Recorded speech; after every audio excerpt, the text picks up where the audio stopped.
সৌম্য সরকারকে মিডনের উপর দিয়ে খেলার জন্য এগেইনস্ট দ্য স্পিন। ঝুলিয়ে খেলেছেন, এবার কিন্তু পয়েন্ট অঞ্চলের পাশ দিয়ে বল চলে গেল সীমানার বাইরে, 4টি রান। আমি শিওর না সৌম্য সরকার ঠিক ওই জায়গাটাতেই খেলতে চেয়েছিলেন কিনা। আরেক বাহাতি ব্যাটার এসে যুক্ত হলেন মাঝখানে। সৌম্য সরকার চলে এসেছেন স্টাইলিশ লম্বাটবারে অধিনায়ক নিজেই আলামিন জুনিয়র। রাউন্ড দ্য উইকেট এসে ফ্ল্যাটার ডেলিভারি, সোজা ঠেলে 1টি রান সৌম্যর ব্যাট থেকে। আবারও ফ্লাইটেড। টাইম অনেকক্ষণ ধরে নিজেকে সামনে রেখেছেন সৌম্য, হয়তো এখন চালিয়ে দেবেন আরো একটা ফ্লাইটের ডেলিভারি পেলে। দেওয়া হয়েছে মিডল স্টাম্প বরাবর, সুন্দর করে খেলেছেন, প্লেসমেন্টটা দারুণ হয়েছে, বাউন্ডারি পেয়ে যাবেন। খুবই ভালো শট।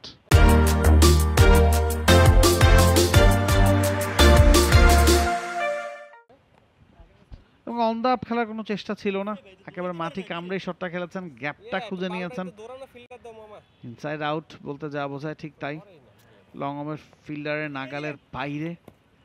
প্লেসমেন্টটা অসাধারণ, জোনে পেয়ে গিয়েছিলেন, ফুলার লেংথ ডেলিভারি, টাইমিংটা দারুণ হয়েছে, প্লেসমেন্টটা অসাধারণ। হ্যাঁ, মানে বাউন্ডারি পেয়েছেন, বলগুলো ঝুলিয়ে দিচ্ছিলেন বটে আলামিন জুনিয়র, প্রলোভন দেখাচ্ছেন, কিন্তু যেভাবে মেরেছেন সৌম্য সেটা অবশ্যই সাধুবাদ দেওয়ার মতো। ও আর্ম বল, পরাস্ত এই ক্ষেত্রে স্টাম্পের খুব কাছাকাছি ছিল।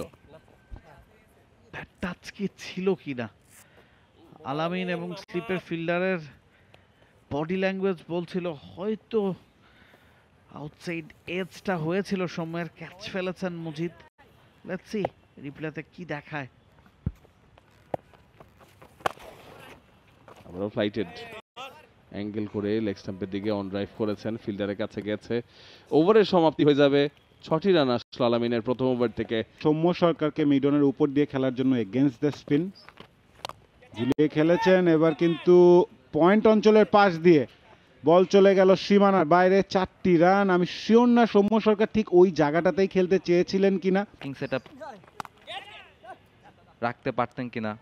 এবারে অবশ্য খুব ভালোভাবেই কাট করেছেন সৌম্য সরকার এবং 4টা রান পেয়ে যাবেন। এ দফায় বোধহয় যেখানে খেলতে চেয়েছিলেন সেদিক দিয়েই খেলতে পেরেছেন।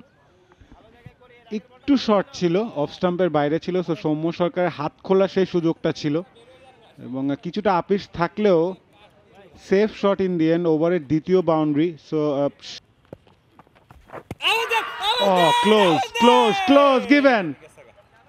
দারুণ বল, সৌম্য সরকারের কিছু করার ছিল না, এবং the moment the ball hit his pad, উনি জানতেন যে তিনি বিপদে আছেন, এবং ক্যাপ্টেন আলামিন ব্রেক থ্রুটা এনে দিলেন রূপগঞ্জ টাইগার্সের হয়ে, এবং দারুণ একটা ডেলিভারিতে পরাস্ত করে লেগ বিফোরে ফাঁদে ফেললেন সৌম্য সরকারকে।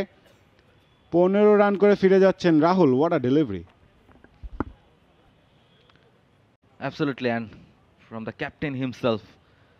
সৌম্য সরকার তার আগের ওভারটাতে 2টো বাউন্ডারি পেয়েছিলেন, তবে এই দফায় ভেতরের দিকে ঢোকা বলটায় একেবারে পরাস্ত হয়েছেন এবং একটা ভ্যালুয়েবল উইকেট রূপগঞ্জ টাইগার্সের। For more updates, subscribe to our YouTube channel and click on the bell icon. Follow us on Facebook and Instagram.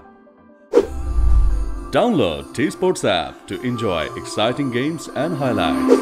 Visit tsports.com.